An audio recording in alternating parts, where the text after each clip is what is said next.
प्रिय विद्यार्थी मित्रांनो, आजच्या 1 मिनिट शॉर्टमध्ये आपण पाहणार आहोत डायकॉट लीफ. तर पहा, डायकॉट लीफमध्ये जर आपण व्हर्टिकल सेक्शन जर पाहिला तर 3 पार्टमध्ये डिवाइड झालेला आहे.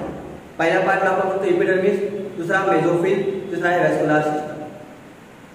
एपिडर्मिस काय करतो रे, कव्हर्स बोथ द सरफेस, वरचा आणि खालचा. वरच्या सरफेसला आपण काय म्हणतो अरॅक्झियल एपिडर्मिस आणि खालच्या सरफेसला आपण काय म्हणतो अबॅक्झियल एपिडर्मिस. अरॅक्झियल एपिडर्मिस मध्ये स्टोमॅटा कसा असतो रे, जास्त असतो.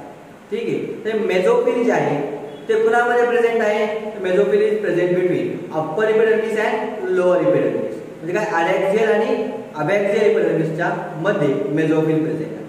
मेझोफिल मध्ये सेल कोणते आहेत, पॅरेन्कायमा सेल. 2 प्रकारचे पॅरेन्कायमा सेल आपल्याला यामध्ये पाहायला भेटतात. एकाला आपण म्हणतो पॅरासाइट पॅरेन्कायमा, एकाला आपण म्हणतो स्पॉन्जी पॅरेन्कायमा. पॅरासाइट पॅरेन्कायमा कसे आहेत, अरॅक्झियल प्लेस, आणि स्पॉन्जी पॅरेन्कायमा